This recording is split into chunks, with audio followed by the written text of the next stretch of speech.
है ना। क्या लिख रहे हैं बेटा हम, properties of electric lines of force. इसमें पहला लिखेंगे electric lines of force originate from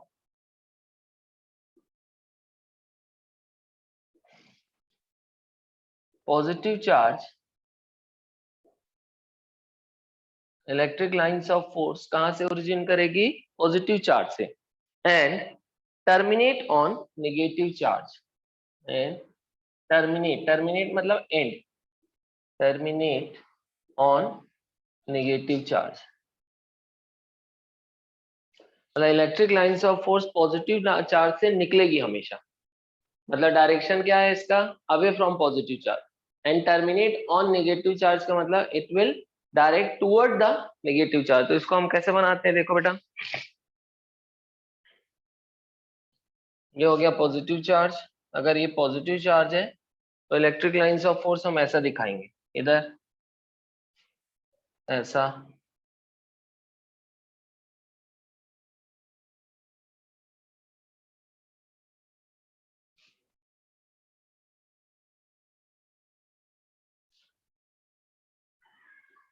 बना लो इसको। हम क्या दिखा रहे हैं, है ना, इलेक्ट्रिक लाइंस ऑफ फोर्स जो है सिमेट्रिकल होती है, हर तरफ मतलब चारों तरफ निकलेगी, हर तरफ निकलेगी। तो ये 3 डायमेंशन में निकल रही बेटा, ये ऐसा बाहर भी निकल रही है, इधर भी निकल रही है, पीछे भी निकल रही है, आगे भी निकल रही है, सब इक्वली निकल रही है। ठीक है, तो ये हम दिखा रहे हैं इलेक्ट्रिक लाइंस ऑफ फोर्स। हम क्या बता रहे हैं कि electric lines of force originate from positive charge,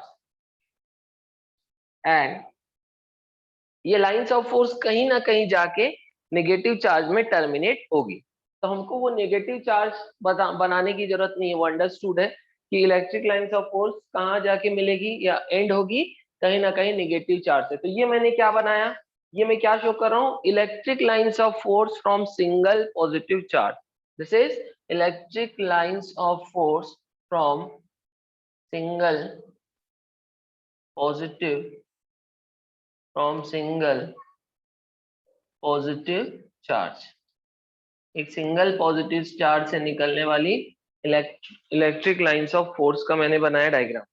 वैसे ही अगर मुझे सिंगल नेगेटिव चार्ज से related electric lines of force बनाना है तो कैसे बनाऊंगा, ये एक सिंगल नेगेटिव चार्ज है, तो नेगेटिव चार्ज में मैं टर्मिनेट होते हुए दिखाऊंगा क्या, इलेक्ट्रिक लाइंस ऑफ फोर्स को। अभी इस नेगेटिव चार्ज से इससे अभी कोई मतलब नहीं, मैं इसका डायग्राम अलग से बता रहा हूँ। तो ये आ जाएगी, देखो, अगर किसी सिंगल नेगेटिव चार्ज की मुझे इलेक्ट्रिक लाइंस ऑफ फोर्स बतानी होगी तो क्या दिखाऊंगा, कैसे दिखाऊंगा, उस पर टर्मिनेट करते हुए। तो ये हो गई ऐसा, electric lines of force terminate हो रही है नेगेटिव चार्ज में, टर्मिनेट हो रही है, ये ऐसा टर्मिनेट हो रही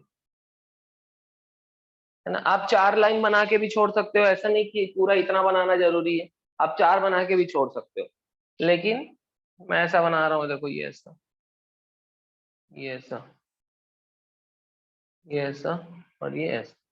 So these are electric lines of force of a single negative charge. ज्यादा भी बना सकते हो बेटा, और भी बहुत सारी लाइंस बना सकते हो आप, लेकिन बहुत सारी दिखाने का मतलब नहीं, एकदम कचरा जैसे हो जाएगा, है ना। आप 8 लाइन भी दिखा सकते हो, 4 भी दिखा सकते हो, लेकिन सिमेट्रिकल दिखाना है। ऐसा नहीं होना चाहिए कि बस इधर के 4 दिखा दिए और इधर के नहीं बनाए, ऐसा नहीं बनाना है, सिमेट्रिकल बनाना है। अगर ऊपर 4 बनाओगे तो नीचे भी 4 बनाओगे, मिरर इमेज जैसे बनाना रहेगा, है ना। So this is electric lines of force from single positive charge, जो कि ये बता रही है कि electric lines of force originate from positive charge. This is electric lines of force for single negative charge, जो कि ये बताती है कि electric lines of force terminates on negative charge. आ रहा है ये समझ में इतना। अगर आप क्यू चार्ज को मान के, क्यू चार्ज के लिए 4 लाइन निकाल रहे, तो 2 क्यू चार्ज से कितनी लाइन निकालोगे, 8। मतलब अगर आप एक सिंगल चार्ज बना दिए बेटा बिना दूसरे चार्ज से कंपेयर किए, तो आप कितनी भी लाइन बना लो, लेकिन अगर आपको 2 चार्ज को कंपेयर करना है, अगर आपको क्यू और 2 क्यू की लाइंस ऑफ फोर्स बनाना है, तो क्यू की अगर 4 लाइन दिखा रहे हो तो 2 क्यू की कितनी दिखाओगे, 2 क्यू की कितनी दिखाओगे, 8, है ना, कि 2 क्यू की कितनी दिखाओगे, 8 लाइन। मतलब नंबर ऑफ लाइन, अगर दो चार्ज को अगर आप कंपेयर करोगे, जो दो चार्ज की इलेक्ट्रिक लाइंस ऑफ फोर्स बनाओगे, है ना, जैसे मैंने क्यू की बनाया चार, क्यू से चार लाइन निकल रही है, तो टू क्यू से कितनी निकलेगी, 8। 1 2 3 4 5 6 7 8।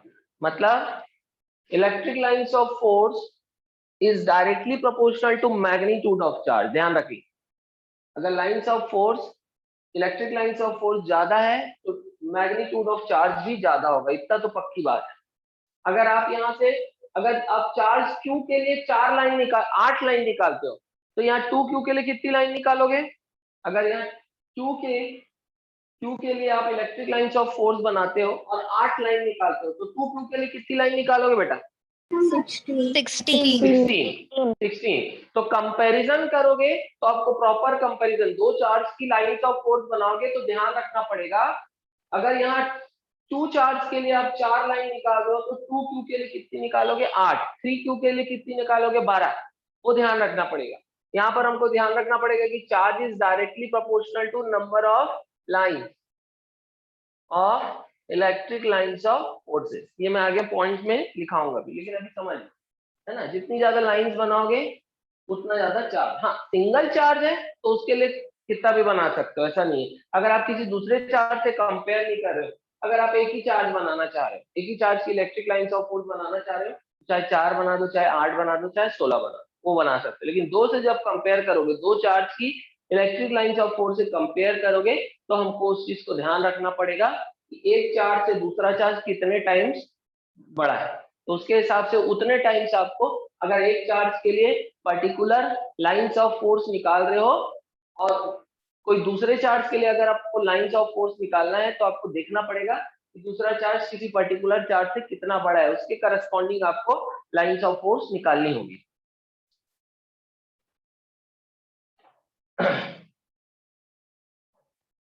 तो क्या है, पहला पॉइंट हमने ये क्या लिखा है, electric lines of force originate on positive charges and terminate on negative charges. Second point लिखेंगे, the tangent drawn, the tangent, second point लिखेंगे, the tangent drawn at any point on, the tangent drawn at any point on the electric lines of force, electric lines of force, the tangent drawn at any point on the electric lines of force gives the direction of electric field at that point, gives the direction of electric field at that point, gives the direction of electric field at that point। लिख लो इसको, अब इसको अपन समझेंगे, पहले इसको लिख लो। क्या बोल रहे हैं, इलेक्ट्रिक लाइंस ऑफ फोर्स में किसी भी पॉइंट पर अगर आप टेंजेंट ड्रॉ करते हो, तो वो टेंजेंट जो है वो उस पॉइंट पर इसका डायरेक्शन देगा इलेक्ट्रिक लाइंस ऑफ फोर्स का। जैसे मान लो मैंने इलेक्ट्रिक लाइंस ऑफ फोर्स ऐसा बनाया, ऐसा बनाया, ये इलेक्ट्रिक लाइंस ऑफ फोर्स है, सपोज ऐसा भी हो सकती है electric lines of force, suppose this is electric lines of force. तो अगर मैं बोलूँ what is the direction of electric field eight point A, यहाँ पर इस पॉइंट पर इलेक्ट्रिक फील्ड का डायरेक्शन बताओ। इलेक्ट्रिक फील्ड का डायरेक्शन कैसे बताओगे इस पॉइंट पर? इस पॉइंट पर टेंजेंट ड्रॉ करो, ये हो गया tangent. Tangent is a line जिसको हमको ड्रॉ करना है इस पॉइंट को टच करते हुए, तो ये बन गया क्या, टेंजेंट। तो ये इस पॉइंट पर इलेक्ट्रिक फील्ड का डायरेक्शन क्या है, इस टेंजेंट के अलावा।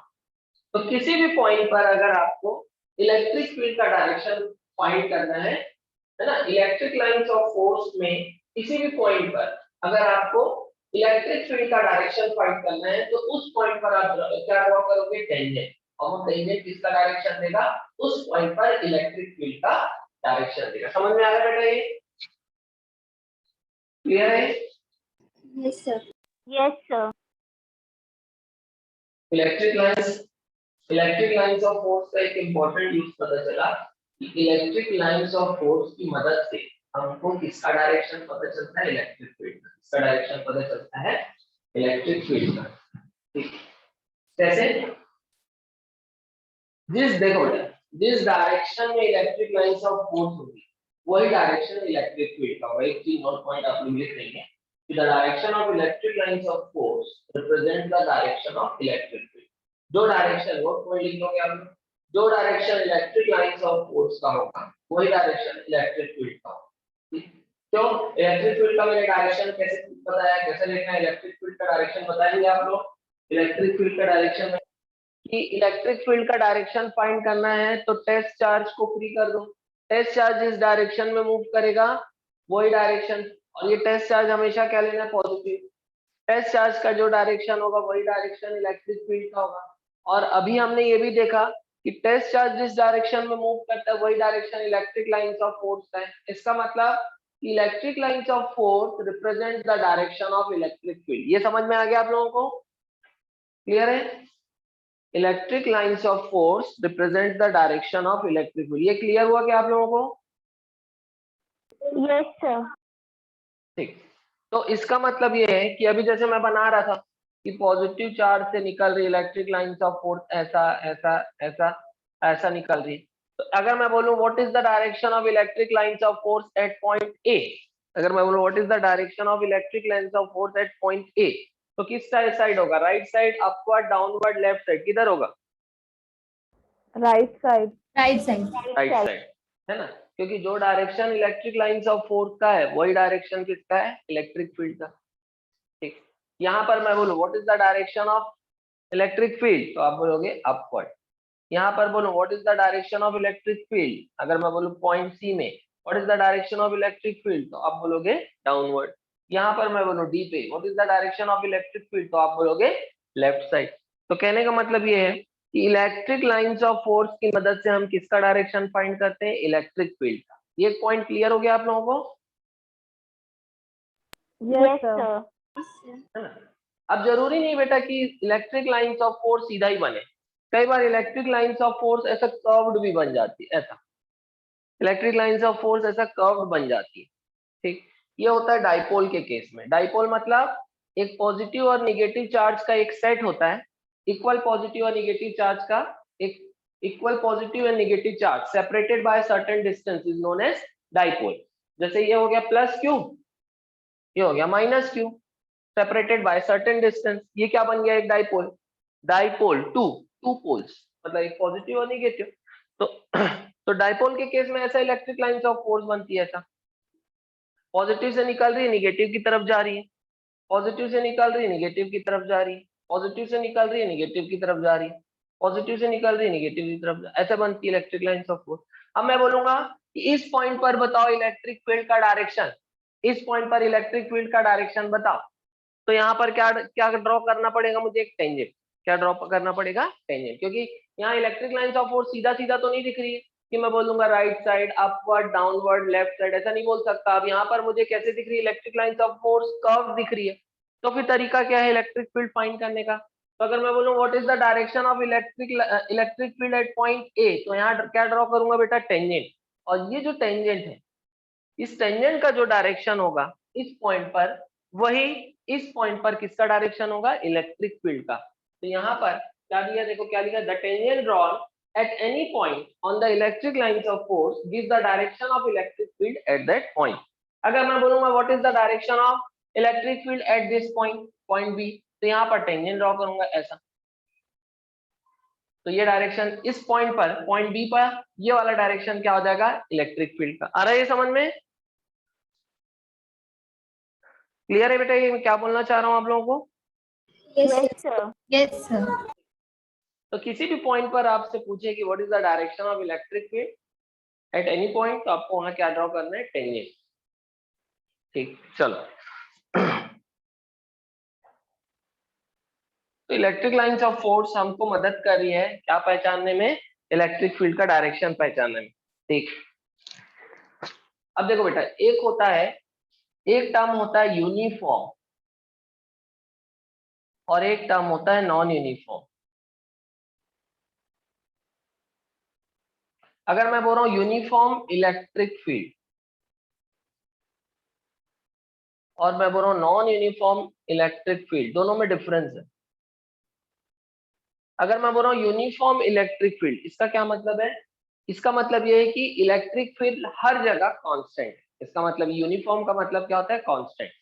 इसका मतलब ये है कि इलेक्ट्रिक फील्ड हर जगह कांस्टेंट है। मतलब अगर कोई एक रीजन है, ये फील्ड का रीजन है, तो मैं बोलूँ यहाँ पॉइंट ए पर इलेक्ट्रिक फील्ड अगर ई है तो बी में भी ई होगी, सी में भी ई होगी, यहाँ पर भी ई होगी, यहाँ पर भी ई होगी।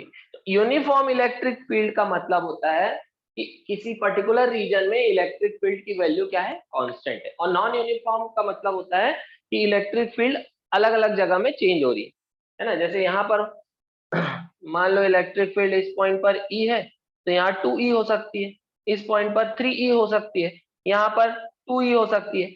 अलग अलग पॉइंट्स पर इलेक्ट्रिक फील्ड की वैल्यू अगर अलग अलग है तो हम क्या क्या बोलेंगे? इलेक्ट्रिक फील्ड कैसी है? Non uniform, it is not constant. और यूनिफॉर्म इलेक्ट्रिक फील्ड मतलब इलेक्ट्रिक फील्ड की वैल्यू हर जगह क्या है? कांस्टेंट है। तब हम उसको क्या बोलेंगे? Uniform electric field. तो अगर किसी रीजन में यूनिफॉर्म इलेक्ट्रिक फील्ड बन रही है, किसी रीजन में इलेक्ट्रिक फील्ड कांस्टेंट है, हर जगह सेम है, यूनिफॉर्म है, तो उसको हम इलेक्ट्रिक लाइंस ऑफ फोर्स से कैसा रिप्रेजेंट करते हैं वो मैं आपको बता रहा हूँ।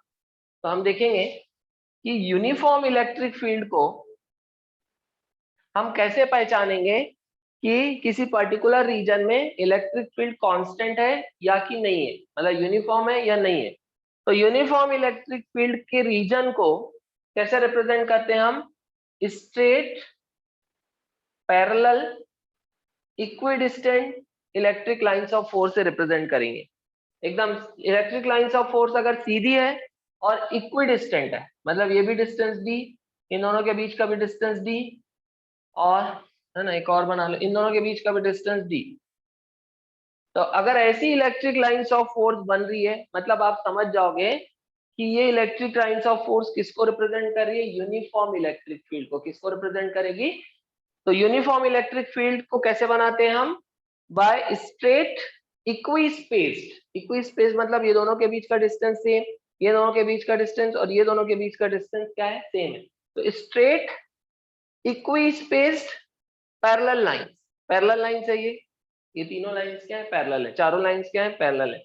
Straight equi space and parallel lines represents uniform electric field, represents uniform electric field. तो ये हम लिख लेते हैं नोट पॉइंट, नोट पॉइंट करके लिखेंगे आप लोग,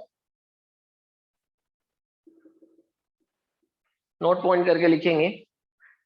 इन a uniform field, in a uniform electric field, in a uniform electric field, in a uniform electric field, in a uniform electric field, the electric lines of force, the electric lines of forces are parallel, are parallel, comma, are parallel straight lines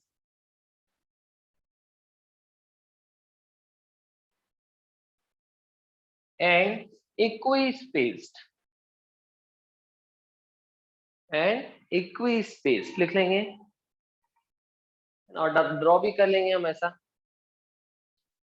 आप लोग थोड़ा सा और अच्छे से draw करने की कोशिश करेंगे कॉपी में, इक्वी स्पेस्ड हो, क्योंकि जब हम स्कूल एग्जाम में भी हमको रिप्रेजेंट करना होता है बेटा यूनिफॉर्म इलेक्ट्रिक फील्ड को, तो थोड़ा अच्छे से बनाना पड़ेगा डायग्राम, दिखना भी चाहिए। ऐसा नहीं कि एक लाइन ऐसा बना दी, एक ऐसा बना दी, तो ये तो गड़बड़ दिख रहा है ना। तो ऐसा नहीं, तो ये आपको कॉपी में थोड़ा और अच्छा बनाना है। तो ये दोनों है ना, इन दोनों के बीच का डिस्टेंस डी, इनके बीच का डिस्टेंस डी, इनके बीच का डिस्टेंस डी। तो स्ट्रेट लाइंस है, इक्वी स्पेस्ड है, और सभी का एरो का डायरेक्शन भी सेम है। ऐसा नहीं होना चाहिए कि एक का एरो इधर है दूसरे का इधर है, तो गड़बड़ हो जाएगी। सभी का डायरेक्शन सेम होना चाहिए। समझ में आ रहा है ये आप लोगों को? Yes sir. इसके अलावा अगर हम इसके अलावा कुछ भी बनाएंगे तो वो किसको रिप्रेजेंट करेगी? नॉन यूनिफॉर्म इलेक्ट्रिक फील्ड को। जैसे कि ये देखो, ये ऐसा बना दिया मैं, ये ऐसा बनाया, ये ऐसा बना दिया। ठीक, तो ये किसको रिप्रेजेंट करिए? नॉन यूनिफॉर्म इलेक्ट्रिक फील्ड को। क्यों? क्योंकि इलेक्ट्रिक लाइंस ऑफ फोर्स सीधा होना चाहिए, इक्वी स्पेस्ड होना चाहिए और पैरेलल होना चाहिए। ये ऐसा नहीं है, ये सीधा नहीं है, कर्व्ड है। तो ये किसको रिप्रेजेंट करिए? नॉन यूनिफॉर्म इलेक्ट्रिक फील्ड को। वैसे ही सीधा बना रहा हूं, लेकिन 2-3 लाइन पास पास, फिर ऐसा लाइन थोड़ा सा दूर, फिर थोड़ा सा दूर। ये देखो यहाँ इक्वी स्पेस्ड नहीं है लाइंस, यहाँ इक्वी स्पेस्ड नहीं है, कुछ लाइंस एकदम पास है, कुछ दूर दूर है। तो ये भी इलेक्ट्रिक लाइंस ऑफ फोर्स, ये भी किसको रिप्रेजेंट करेगी? नॉन यूनिफॉर्म इलेक्ट्रिक फील्ड को, है ना। ऐसा बना दिए, कुछ भी बना सकते हो। ये ये ये ये भी किसको रिप्रेजेंट करेगी? Non uniform electric field. आ रहा है ये समझ में आप लोगों को? Yes, sir. Yes, sir. तो लिखोगे in figure A B and C, A B and C, in figure A, B and C, electric lines of force represents non-uniform electric fields, non-uniform electric fields। ये हमको क्या बताती है? Non uniform electric fields, non uniform electric fields. Clear है ये?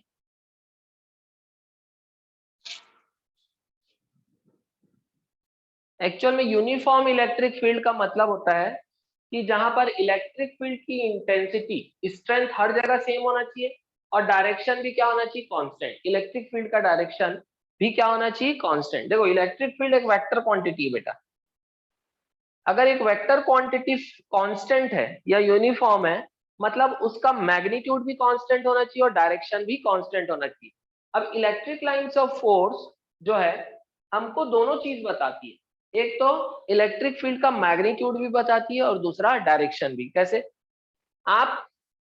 आपको देखना है कि इलेक्ट्रिक लाइंस ऑफ फोर्स कितने नजदीक है।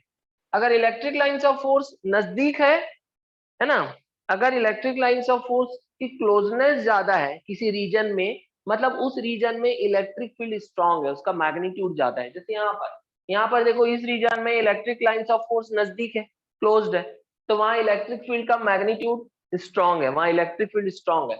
यहाँ इस रीजन में देखो इलेक्ट्रिक लाइंस ऑफ फोर्स दूर दूर है, तो इस रीजन की इलेक्ट्रिक फील्ड क्या है? वीक है, उतनी स्ट्रांग नहीं है। तो यहाँ पर कोई भी चार्ज आएगा तो उसको उतनी ज्यादा फोर्स एक्सपीरियंस नहीं होगी। तो इलेक्ट्रिक लाइंस ऑफ फोर्स हमको दोनों चीजें बताती हैं कि किसी रीजन में इलेक्ट्रिक फील्ड कितनी स्ट्रांग है। दूसरा और क्या बताती है electric lines of force? Electric field का डायरेक्शन बताती है। जैसे इस डायग्राम में इलेक्ट्रिक फील्ड का डायरेक्शन फिक्स है, कांस्टेंट है, राइट साइड ये कांस्टेंट है, लेकिन मैग्नीट्यूड अलग अलग। यहाँ पर देखो, यहाँ पर इतने रीजन में इलेक्ट्रिक फील्ड स्ट्रांग है और इतने रीजन में इलेक्ट्रिक फील्ड वीक है। तो अगर इलेक्ट्रिक फील्ड यूनिफॉर्म कब बोलोगे? जब हर जगह इलेक्ट्रिक फील्ड की स्ट्रेंथ भी कांस्टेंट रहे और डायरेक्शन भी कांस्टेंट रहे। यहाँ पर डायरेक्शन तो कांस्टेंट है लेकिन स्ट्रेंथ अलग अलग है, यहाँ स्ट्रेंथ अलग है, यहाँ स्ट्रेंथ अलग अलग है। तब हम ये नहीं बोल सकते कि ये लाइन यूनिफॉर्म इलेक्ट्रिक फील्ड को रिप्रेजेंट करती है, ये हम नहीं बोल सकते, बिकॉज यहाँ पर इलेक्ट्रिक फील्ड का स्ट्रेंथ कांस्टेंट नहीं है। तो अगर इलेक्ट्रिक फील्ड का स्ट्रेंथ कांस्टेंट नहीं रहेगा तो फिर इलेक्ट्रिक फील्ड यूनिफॉर्म नहीं हो सकती। यूनिफॉर्म इलेक्ट्रिक फील्ड को यूनिफॉर्म होने के लिए दोनों कांस्टेंट होना जरूरी है। इलेक्ट्रिक फील्ड की स्ट्रेंथ भी फिक्स होना चाहिए, कांस्टेंट होना चाहिए, और उसका डायरेक्शन भी कांस्टेंट होना चाहिए।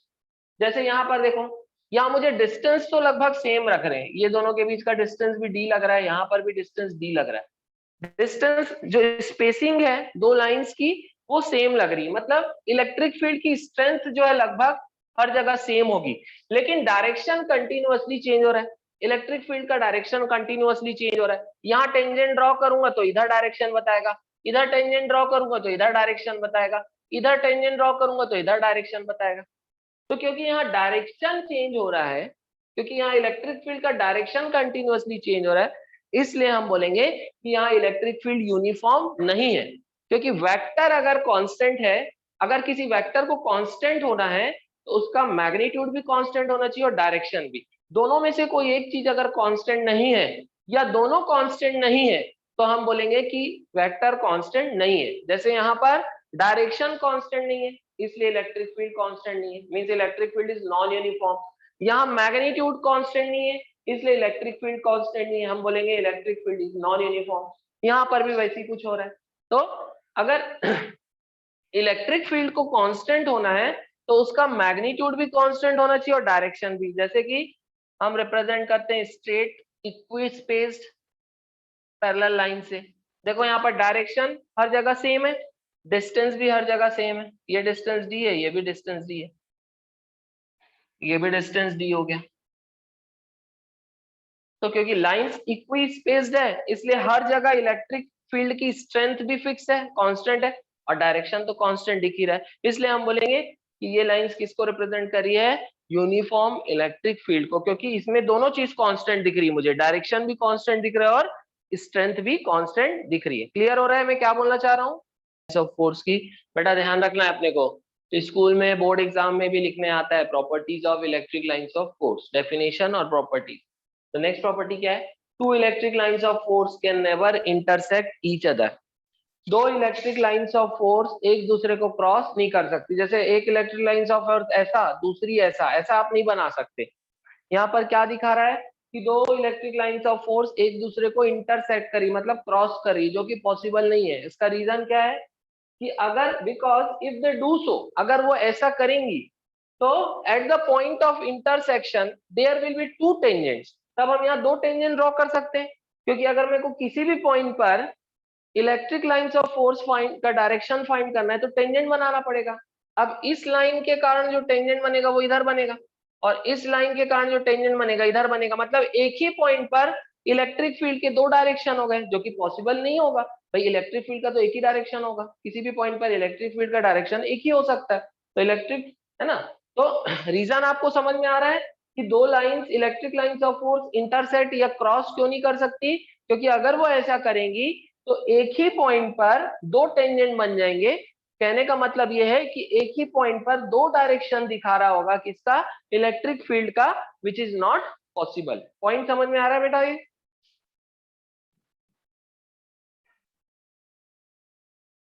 Electric lines of force never form close loop. देखो इलेक्ट्रिक लाइंस ऑफ फोर्स कहां से स्टार्ट होती है, पॉजिटिव चार्ज से, और कहां एंड होती है, निगेटिव चार्ज में।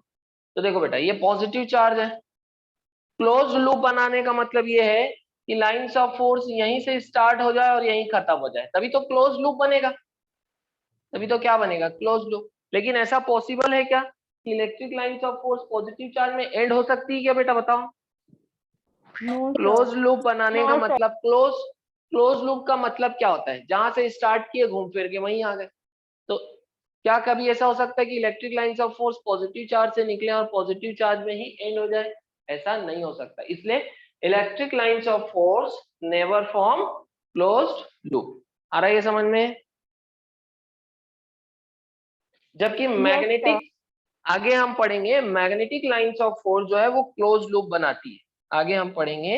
ये जैसे एक बार मैग्नेट है, ये एक मैग्नेट है, सपोज करो ये साउथ पोल है या नॉर्थ पोल है। Magnetic lines of force magnet के अंदर में कहां से कहां चलती, साउथ से नॉर्थ की तरफ, और बाहर चलती नॉर्थ से साउथ की तरफ। तो ये देखो ये इसी मैग्नेट से निकली और इसी मैग्नेट में एंटर कर गई, क्लोज लूप बना रही। तो magnetic lines of force close loop बनाते हैं, लेकिन electric lines of force never form close loop. Clear है ये? क्या लिखिए आपको, देखो नेक्स्ट प्रॉपर्टी कि magnitude of electric field at a point is directly proportional to the relative closeness of electric lines of force at that point, है ना। किसी भी एरिया में या किसी भी रीजन में या किसी भी पॉइंट पर अगर इलेक्ट्रिक लाइंस ऑफ फोर्स जितने नजदीक होंगे उस रीजन में इलेक्ट्रिक फील्ड उतनी स्ट्रांग होगी, मतलब उतना ज्यादा मैग्नीट्यूड रहेगा इलेक्ट्रिक फील्ड का। तो मैग्नीट्यूड ऑफ इलेक्ट्रिक फील्ड मतलब इलेक्ट्रिक फील्ड ज्यादा स्ट्रांग है। अगर मैग्नीट्यूड ज्यादा है इलेक्ट्रिक फील्ड का तो इलेक्ट्रिक फील्ड ज्यादा स्ट्रांग है।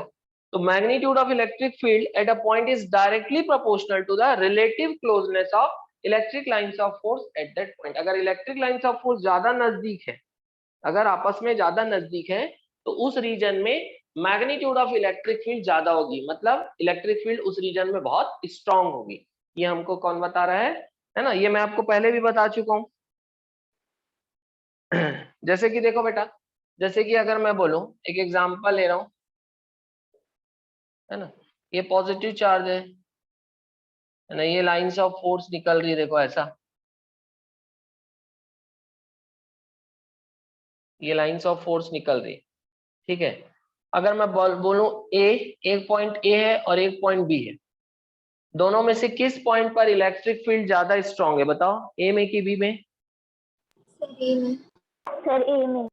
है ना, यहाँ पर ये एंगल कम है, ये एंगल ज्यादा है, मतलब यहाँ पर सेपरेशन कम है और यहाँ सेपरेशन ज्यादा है, तो इस रीजन में लाइंस ऑफ फोर्स दूर है, यहाँ पर लाइंस ऑफ फोर्स नजदीक है, इसलिए यहाँ पर इलेक्ट्रिक फील्ड जो होगी वो ज्यादा होगी। Electric field eight A will be greater than electric field eight be in terms of magnitude. यहाँ इलेक्ट्रिक फील्ड का मैग्नीट्यूड ज्यादा है, यहाँ कम है, क्योंकि यहाँ रिलेटिव सेपरेशन कम है, यहाँ सेपरेशन कम है, मतलब यहाँ क्लोजनेस ज्यादा है, और यहाँ सेपरेशन ज्यादा है, मतलब क्लोजनेस कम है। क्लियर हो रहा है ये? Yes sir. एक और एग्जांपल देख लेते हैं। ये जैसे फर्स्ट एग्जांपल ले लिए, सेकंड एग्जांपल ले लेते हैं, है ना। जैसे कि अगर मैं बनाऊं ऐसा, एक इलेक्ट्रिक लाइंस ऑफ फोर्स, ये ऐसा बना लूं, ये ऐसा बना लूं, ये ए है और ये रीजन बी है, बताओ इलेक्ट्रिक फील्ड कहाँ स्ट्रांग है, ए में कि बी में? ए। सर ए। ए में, वेरी गुड। क्यों? क्योंकि देखो यहाँ पर रिलेटिव सेपरेशन कम है, सेपरेशन उतना नहीं है, यहाँ सेपरेशन ज्यादा है, तो जहां पर इलेक्ट्रिक लाइंस ऑफ फोर्स दूर दूर है वहां इलेक्ट्रिक फील्ड की स्ट्रेंथ कम है, और जहां electric lines of force pass पास है वहां इलेक्ट्रिक फील्ड स्ट्रांग है। यही तो बता रहा है ना, magnitude of electric field at a point is directly proportional to relative closeness of electric lines of force at that point. जितनी ज्यादा क्लोजनेस होगी उतना ज्यादा मैग्नेटिक फील्ड स्ट्रांग होगा। यहाँ पर क्लोजनेस ज्यादा है, ज्यादा क्लोज है, इसलिए यहाँ इलेक्ट्रिक फील्ड ज्यादा स्ट्रांग है। यहाँ क्लोजनेस कम है, थोड़ा दूर है, इसलिए इलेक्ट्रिक फील्ड वीक है। तो फिर से ई ए ग्रेटर देन ई बी। आ रहा है ये समझ में? क्लियर है? मैग्नीट्यूड ऑफ चार्ज, जितनी ज्यादा फील्ड लाइंस रहेगी उतना ज्यादा चार्ज का मैग्नीट्यूड, लेकिन ऐसा कब होगा? जब हम दो चार्ज को कंपेयर करेंगे, दो चार्ज को कंपेयर करेंगे। सिंगल चार्ज के लिए ऐसा नहीं है, मैंने आपको पहले भी समझाया है कि जब हम दो चार्ज की इलेक्ट्रिक लाइंस ऑफ फोर्स को कंपेयर करेंगे, तब जिसकी जिसकी लाइंस ऑफ फोर्स ज्यादा होगी उसका मैग्नीट्यूड ज्यादा होगा। जैसे कि अगर मैं प्लस क्यू से दो लाइंस निकालूं, एक और एक, दो, तो प्लस टू क्यू से कितनी लाइन निकालूंगा बेटा, बताओ? अगर प्लस क्यू से दो लाइन निकाल रहा हूं तो प्लस टू क्यू से चार, वेरी गुड, एक, दो, लेकिन सिमेट्रिकल निकालूंगा, चार। ऐसा नहीं कि एक ही साइड चार निकाल दी, ऐसा। प्लस थ्री क्यू से कितनी निकालूंगा?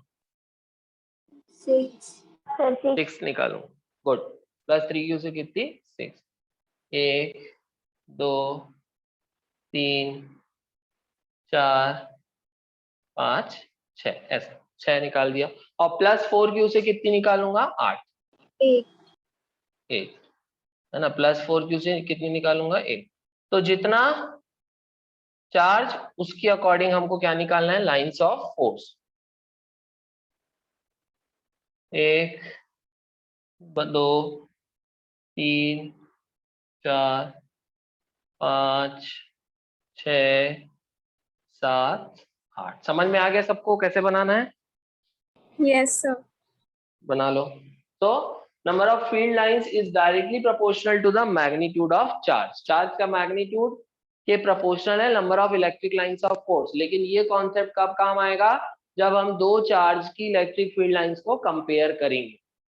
सिंगल चार्ज के लिए आप दो लाइन भी निकाल सकते हो, चार लाइन भी निकाल सकते हो, आठ भी निकाल सकते हो, 16 भी निकाल सकते हो। अगर एक ही चार्ज से इलेक्ट्रिक लाइंस ऑफ फोर्स बनाना है तो कितना भी निकाल सकते हो। लेकिन ये ध्यान रखना पड़ेगा कि फिर अगर दूसरे चार्ज के लिए फील्ड लाइन बना रहे हैं तो पहले चार्ज से दूसरा चार्ज कितना गुना बड़ा है, तो उतने टाइम से हमको फील्ड लाइंस बढ़ाना पड़ेगा। लिख लीजिए यहाँ पर। चलो जैसे क्वेश्चन में अगर लिखूं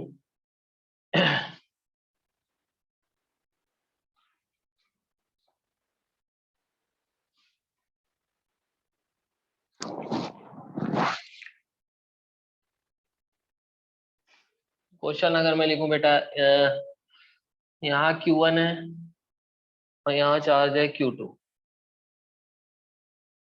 ये एक लाइन जा रही ये क्वेश्चन है बेटा, है ना?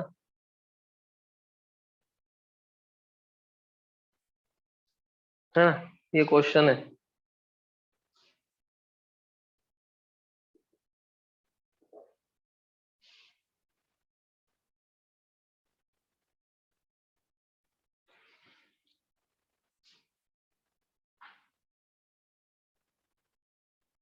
ठीक, आपको बताना है ratio, find ratio Q1 by Q2। Question है find ratio Q1 by Q2। Q1 by Q2 का रेशो बताना है, Q1 by Q2 का रेशो बताना है आपको। फर्स्ट ऑप्शन लिखेंगे 1:1, second option 1:2, third option 2:1 and the last option is 4:1। क्या रेशियो है बताओ? 1:1, 1:2, हमको Q1:Q2 बताना है रेशियो। सर बता सकते हैं? 2:1। अभी हमने पढ़ा कि magnitude of charge is proportional to number of electric lines of force. ये हमको ध्यान रखना है। चार्ज जितना ज्यादा number of lines of force ज्यादा उतना चार्ज। तो यहाँ से हम एक कॉन्सेप्ट बोल सकते हैं कि Q1 by Q2 equals to N1 by N2। ये कॉन्सेप्ट ध्यान रखना है। Q1 मतलब अगर Q1 चार्ज से N1 लाइंस ऑफ फोर्स निकल रही है और Q2 चार्ज से N2 लाइंस ऑफ फोर्स निकल रही है, और रिलेशन ये है कि Q is directly proportional to N। What is N? Number of lines of force। तो Q1 by Q2 is equal to N1 by N2। ऐसा लिख सकते हैं? आप लोगों को प्रोपोर्शनलिटी में ऐसा आता होगा, लिख सकते हैं sir? Q1 by Q2 is equal to N1 by N2। ऐसा लिख सकते हैं कि नहीं बेटा, बताओ? Yes, sir. Q1 by Q2 equals to N1 by N2 ऐसा लिख सकते हैं। चलो अब आप लोग देखो कि Q1 से कितनी लाइंस ऑफ फोर्स निकल रही है। Q1 से कितनी निकल रही है? 1 2 3 4 5 6 7 8। Q1 से निकलने वाली लाइंस ऑफ फोर्स को मैं बोल रहा हूँ N1। N1 कितनी है? 8। N1 कितनी है? 8। Q1 से कितनी लाइंस ऑफ फोर्स निकल रही? 8। और Q2 पे कितनी लाइंस ऑफ फोर्स आ रही है? 1 2 3 4, 4 आती हुई दिख रही है। तो N2 कितना है बेटा? 4। N2 कितना है? 4। हमको क्या निकालना है? Q1 by Q2। तो Q1 by Q2 क्या हो जा रहा है? N1 by N2। N1 कितना है? 8। N2 कितना है? 4। 8/4 कितना आएगा? 2। तो रेशो क्या आ गया? Q1 by Q2 2 मतलब 2/1 या फिर 2:1। ये आंसर आ गया। क्लियर हो रहा है सबको ये? Yes, नेक्स्ट पॉइंट रहेगा 8th पॉइंट रहेगा। 8th रहेगा कि 7th है ये? sir. 7. 7th point. 7th लिखेंगे properties of electric. The electric lines of force are symmetrical. लिखेंगे the electric lines of force are symmetrical about the line joining the charges। The electric lines of force are symmetrical about the line joining the two charges। About the line joining the two charges। About the line joining the electric lines of force are symmetrical about the line joining the two charges। इसका क्या मतलब है? देखो कि अगर कोई दो charge के कारण हम इलेक्ट्रिक लाइंस ऑफ फोर्स बना रहे, मान लो एक चार्ज है Q1, दूसरा चार्ज है Q2, तो ये कौन सी लाइन होगी? It is the line joining the two charges. इस लाइन के about electric lines of force symmetrical होनी चाहिए। मतलब अगर आपको 4 लाइन बनाना है तो चारों लाइन ऐसा नहीं बना दोगे 1 2 3 4, गलत हो जाएगा। दो ऊपर बनाओगे, दो नीचे बनाओगे। इस लाइन के अबाउट सिमेट्रिकल होना चाहिए, दो ऊपर तो दो नीचे, मिरर इमेज बनना चाहिए। कैसा बनना चाहिए? Mirror image. जैसे इसके पहले वाले क्वेश्चन में हमने कैसा बनाया था, देखो Q1 Q2, एक, दो, तीन, चार, फिर दो ऊपर,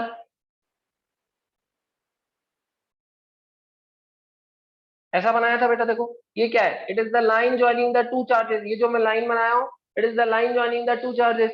इस लाइन के about electric lines of force symmetrical है, मिरर इमेज बन रही है। देखो दो ऊपर, दो ऐसा निकली, वैसे ही दो नीचे, वैसे ही दो निकली। आ रहा है ये समझ में? तो इलेक्ट्रिक लाइंस ऑफ फोर्स क्या होनी चाहिए? सिमेट्रिकल होना चाहिए about this line. What is this line? This line is the line joining the two charges. तो ये जो मैं डॉटेड लाइन बना रहा हूँ, it is the line joining the two charges. इस लाइन के अबाउट हमको सिमेट्री करके ड्रॉ करना है। ऊपर में दो तो नीचे में भी दो होना चाहिए। इधर दो निकल रही तो इधर भी दो निकलेगी। ऐसा नहीं कि ऊपर में दो निकाल दिए, नीचे में दो नहीं निकाले। अगर ऊपर एक निकाल रहे हो तो नीचे में भी एक निकालोगे, तब सही होगा डायग्राम। अदरवाइज ऐसा नहीं बना सकते। ये गलत हो गया। ये सिमेट्री कहाँ है? इसमें सिमेट्री नहीं है। यहाँ दो दो चार्ज ऊपर जा रहा है, यहाँ एक चार्ज नीचे आ रहा है। तो इस लाइन के अबाउट अगर हम दो चार्ज के लिए इलेक्ट्रिक लाइंस ऑफ फोर्स बना रहे हैं, तो ये जो line joining the two charges है, इसके about electric lines of force को क्या होना चाहिए? सिमेट्रिकल होना चाहिए। क्लियर है ये बेटा? Yes, समझ में आया? Yes sir.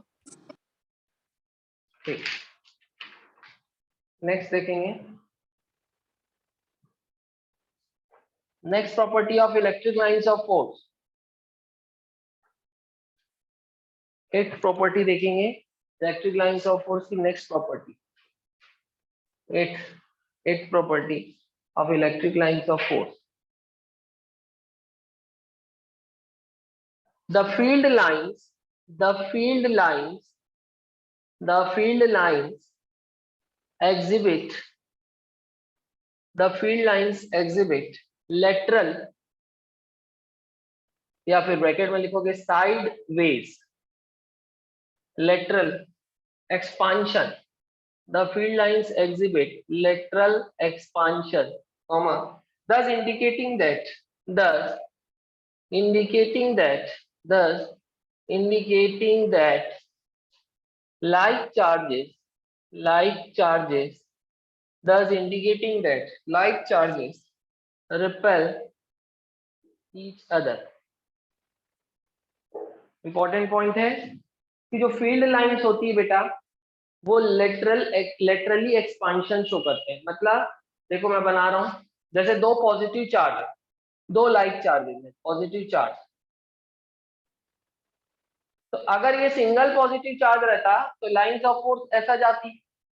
ध्यान से देखो, अगर एक सिंगल पॉजिटिव चार्ज होता तो लाइंस ऑफ फोर्स सीधा चले जाती, लेकिन यहाँ एक और पॉजिटिव चार्ज है, अब इसके कारण भी लाइंस ऑफ फोर्स ऐसा जाती। लेकिन क्या ये डायग्राम सही होगा? बताओ, क्या ये डायग्राम सही हो सकता है?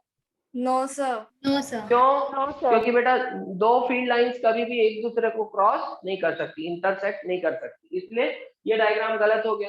इसलिए क्या होगा, क्योंकि दो इलेक्ट्रिक लाइंस ऑफ फोर्स एक दूसरे को इंटरसेक्ट नहीं कर सकती। फील्ड लाइंस का मतलब वही है, इलेक्ट्रिक लाइंस ऑफ फोर्स एक दूसरे को इंटरसेक्ट नहीं कर सकती, इसलिए डायग्राम कैसा बनेगा? देखो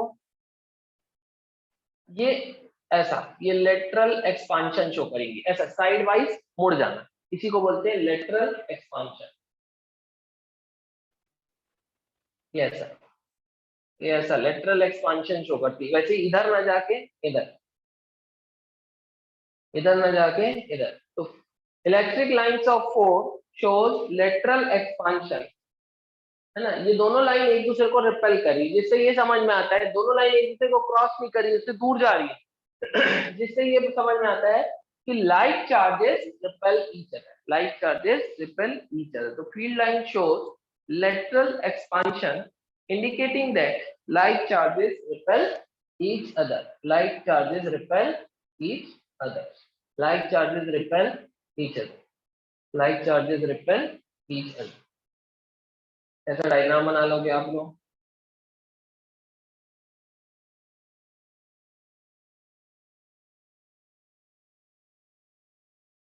देखो इस तरह से आपको क्या दिख रहा है बेटा, लेटरल एक्सपांशन दिख रहा है, कहीं भी दोनों लाइंस मिक्स नहीं हो रहे, दोनों लाइन एक दूसरे को आके रिपेल करके सीधा हो जा रही है, अट्रैक्ट नहीं हो रही, एक दूसरे की तरफ आते आते फिर दूर हो रही है। तो इससे क्या दिख रहा है, ये क्या दिख रहा है आपको, lateral expansion which shows that like charges repel each other।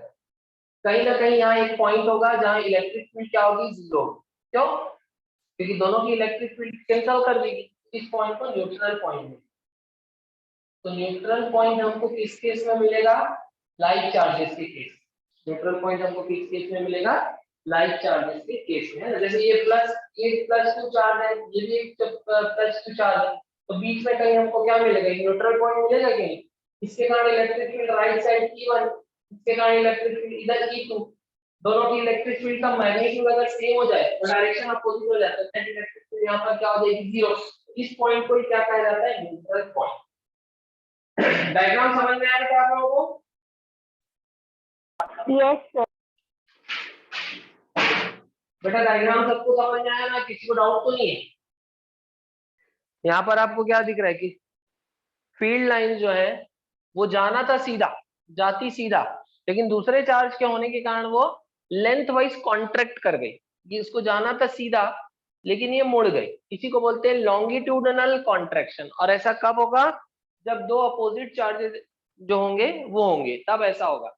इससे क्या शो होता है, that unlike charges attract each other. देखो ये चार्ज ने इस लाइन को कॉन्ट्रैक्ट करवा लिया, अट्रैक्ट कर दिया अपनी तरफ, देखो है ना। ये लाइन जो है रिपेल नहीं कर रही है, ये लाइन को जाना था सीधा, लेकिन सीधा ना जाते हुए ये लाइन इधर मुड़ गई, कॉन्ट्रैक्ट हो गई लेंथ वाइज, या लॉन्गिट्यूडनल कॉन्ट्रैक्शन शो कर रही है लाइन।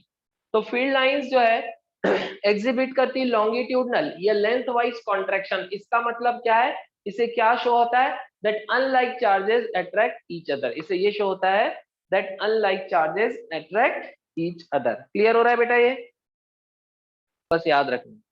इंपॉर्टेंट प्रॉपर्टी है, एक इंपॉर्टेंट प्रॉपर्टी क्या है कि इलेक्ट्रिक लाइंस ऑफ फोर्स कभी भी कंडक्टर के अंदर एग्जिस्ट नहीं करेगी। मैंने आपको बताया था एक कंडक्टर होता है, एक नॉन कंडक्टर, या जिसको बोलते हैं इंसुलेटर। कंडक्टर में large number of free electrons होते हैं। तो एक बहुत ही इंपॉर्टेंट प्रॉपर्टी हम देखने जा रहे हैं कि electric lines of force never exist inside a conductor. जैसे मान लीजिए ये कंडक्टर है, ये मान लीजिए कंडक्टर है, इस कंडक्टर के अंदर से electric lines of force pass नहीं हो सकती। यहाँ इलेक्ट्रिक लाइंस ऑफ फोर्स आके यहीं पर एंड हो जाएगी, इसके अंदर नहीं है। Electric lines of force never exist inside a conductor, never reside inside a conductor. और जहां इलेक्ट्रिक लाइंस ऑफ फोर्स नहीं है वहां इलेक्ट्रिक फील्ड भी नहीं है, क्योंकि इलेक्ट्रिक फील्ड को रिप्रेजेंट कैसे करते हैं, इलेक्ट्रिक लाइंस ऑफ फोर्स से। तो कहने का मतलब यह है कि कंडक्टर की बॉडी के अंदर में इलेक्ट्रिक फील्ड क्या होती है, जीरो होती है। आ रहा है ये समझ में आपको पॉइंट? क्या बोलना चाह रहा हूं कि इलेक्ट्रिक लाइंस ऑफ फोर्स कभी भी कंडक्टर के अंदर में एग्जिस्ट नहीं करेगी। ये आप लोगों को एकदम इंपॉर्टेंट पॉइंट है, ध्यान में रखना। अब अगर और ऐसा क्यों होता है ये हम आगे देखेंगे, है ना, जब कैपेसिटर पढ़ेंगे तब देखेंगे। तो जब इलेक्ट्रिक लाइंस ऑफ फोर्स अंदर नहीं है कंडक्टर की बॉडी के, तो इलेक्ट्रिक फील्ड भी ना होना चाहिए। तो मतलब कहने का मतलब ये है कि electric field inside the body of a conductor is zero. आ रहा है ये समझ में, क्लियर है? Yes, sir. Force never exists inside a conductor. Electric lines of force, very important point, never exists inside a conductor. Electric lines of force never exist inside a conductor.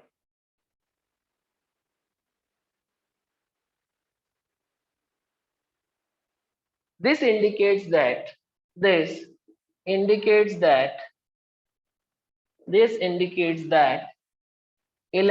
field inside a conductor is always zero. Electric field inside a conductor is always zero. ये क्या indicate करता है कि conductor की body के अंदर कभी भी इलेक्ट्रिक फील्ड रिसाइड नहीं कर सकता। ठीक है, नोट कर लीजिए, कर लेंगे। Electric field never exist inside a conductor, है ना. This indicates that the electric field inside a conductor is zero. This indicates that the electric field inside a conductor is zero. ठीक, नोट कर लीजिए बेटा. जैसे अगर आपको एक्सपेरिमेंट करके देखना है ना, तो आप एक काम करना कि आप ना एक 10th point, electric lines of force always enter or leave the surface perpendicularly. Leave the surface perpendicularly. Electric lines of force हमेशा, जैसे कि मान लो ये कंडक्टर है, कोई मेटेलिक कंडक्टर है, उसमें अगर इलेक्ट्रिक लाइन, मान लो ये पॉजिटिवली चार्ज्ड है, कंडक्टर में चार्ज कहाँ से रिसाइड होता है? हमेशा सरफेस में, ये मैंने आपको शुरू में बताया. तो ऑब्वियसली इसमें से इलेक्ट्रिक लाइंस ऑफ फोर्स बाहर निकलेगी, क्योंकि electric lines of force positive charge से दूर जाएगी, अवे फ्रॉम पॉजिटिव चार्ज. तो जब भी आप बाहर निकालोगे तो सरफेस से परपेंडिकुलरली निकालोगे. ये ऐसा इधर ये सरफेस यहाँ एंटर करा रहे हो तो ऐसा परपेंडिकुलरली, सरफेस के परपेंडिकुलरली, ये ऐसा, सॉरी एंटर नहीं करा सकते, मैं लीव ही होगा क्योंकि पॉजिटिव चार्ज. ऐसा, ये ऐसा. इलेक्ट्रिक लाइंस ऑफ फोर्स ऐसा एंटर नहीं करेगी बेटा, ये ऐसा, ये गड़बड़ हो जाएगा, सॉरी ऐसा लीव नहीं करेगी, ऐसा. ये एंगल दूसरा हो गया, सरफेस से 90 डिग्री नहीं है. तो इलेक्ट्रिक लाइंस ऑफ फोर्स हमेशा किसी भी कंडक्टर के से जब लीव करेगी या एंटर करेगी, तो कैसा एंटर करेगी या लीव करेगी? परपेंडिकुलरली. सरफेस से कैसा एंटर और लीव करेगी? परपेंडिकुलरली. आ रहा है ये समझ में आप लोगों को? Yes, sir. है ना. तो डायग्राम बना लेंगे. जैसे कि ये पॉजिटिवली चार्ज्ड कंडक्टर है, मान लो ये पॉजिटिवली चार्ज कंडक्टर है, तो लाइंस ऑफ फोर्स ऐसा निकलेगी, ऐसा परपेंडिकुलर टू सरफेस, ऐसा निकलेगी परपेंडिकुलर टू सरफेस, ऐसा निकलेगी परपेंडिकुलर टू सरफेस, ऐसा निकलेगी परपेंडिकुलर टू सरफेस, ऐसा परपेंडिकुलर टू सरफेस, ये ऐसा परपेंडिकुलर टू सरफेस, ये ऐसा निकलेगी परपेंडिकुलर टू सरफेस, ये ऐसा निकलेगी परपेंडिकुलर टू सरफेस. हमेशा परपेंडिकुलर लीव करेगी या एंटर करेगी. अगर कंडक्टर मान लो नेगेटिवली चार्ज्ड, तो लाइंस ऑफ फोर्स आएगी, परपेंडिकुलरली एंटर करेगी, परपेंडिकुलरली एंटर करेगी, ऐसा ऐसा. अगर एंटर करेगी तो परपेंडिकुलरली एंटर करेगी. आप ऐसा बना लो, दोनों को अलग कर लो. क्लियर है? ये समझ में आ रहा है बेटा? इलेक्ट्रिक लाइंस ऑफ फोर्स किसी भी सरफेस से परपेंडिकुलरली लीव होगी और किसी भी सरफेस पे परपेंडिकुलरली एंटर भी करेगी.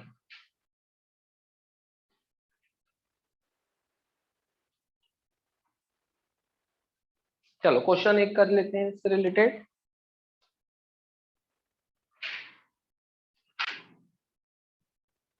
मिटा दो बेटा, हो गया, बना लियो. क्या दिया question? A solid metallic sphere is placed in a uniform electric field, which of the curves shown in figure represent the lines of force correctly? First option है ए, सेकंड ऑप्शन है बी, थर्ड ऑप्शन है C and the last option is D. बताओ इसमें से कौन सी electric lines of force सही बनी है? A B C D. भावना का आंसर आ रहा है. क्या गड़बड़ है? देखो, लाइंस ऑफ फोर्स एंटर कर रही है मेटेलिक स्फीयर में और इसकी बॉडी के अंदर तो नहीं है, फिर बाहर से निकल जा रही. इसका क्या मतलब है? कि लाइंस ऑफ फोर्स बॉडी के अंदर होते हुए जा रही है, जो कि पॉसिबल नहीं है. इलेक्ट्रिक लाइंस ऑफ फोर्स कभी भी किसी कंडक्टर के अंदर में नहीं लाई नहीं कर सकती. तो ये दोनों तो गलत हो गए, बी और सी तो गलत हो गया सीधा सीधा. क्यों? क्योंकि दोनों में दिखा रहा है कि electric lines of force conductor की बॉडी, मेटल मतलब एक कंडक्टर हो गया, मेटल की बॉडी से के अंदर से पास होते हुए जा रहे हैं. जबकि अभी मैंने पॉइंट लिखाया है कि इलेक्ट्रिक लाइंस ऑफ फोर्स जो है मेटेलिक कंडक्टर के अंदर से पास नहीं हो सकते. अब एक ही गलती क्या है? देखो, ये एंटर तो कर रहा है और ये यहाँ से लीव कर रहा है, ये बॉडी के अंदर तो नहीं है, लेकिन क्या ये परपेंडिकुलरली एंटर कर रहा है सरफेस से? देखो सरफेस, इस पॉइंट पर सरफेस कैसा है? ऐसा है. बेटा यहाँ पर आप सरफेस ऐसे बनाओगे ना, टेंजेंट ऐसा बनाओगे, ये सरफेस है, इस पॉइंट पर अगर परपेंडिकुलरली एंटर करता तो ऐसा एंटर करता, तब ये 90 डिग्री बनता। लेकिन ये क्या 90 डिग्री में एंटर कर रहा है या 90 डिग्री में लीव कर रहा है, बताओ? 90 डिग्री में ये एंटर या लीव कर रहा है क्या बेटा? ये No, sir. नो, एंटर या लीव नहीं कर रहा है, तो ये भी गलत हो गया। ये सही है, देखो ये ऐसा होके ऐसा हो गया, क्यों ये ऐसा क्यों घुसा? ये थोड़ा सा ऐसा तिरछा क्यों होना पड़ा इसको? क्योंकि रूल है कि आओगे तो 90 डिग्री में आओ, तो ठीक है, ये देखो ये 90 डिग्री में आ रहा है, और जाओगे भी तो 90 डिग्री में ही जाओगे, तो ठीक है, ये 90 डिग्री में भी जा रहा है, तो ये सही है बेटा। ये 90 डिग्री में एंटर कर रहा है, 90 डिग्री में लाइंस ऑफ फोर्स लीव कर रही है। इसके अलावा लाइंस ऑफ फोर्स इसमें कहीं भी नहीं दिखाया है कि लाइंस ऑफ फोर्स बॉडी के अंदर है, तो ये डायग्राम सबसे सही है। आ रहा है ये समझ में? क्लियर हो रहा है आप Yes. लोगों को? Yes, sir.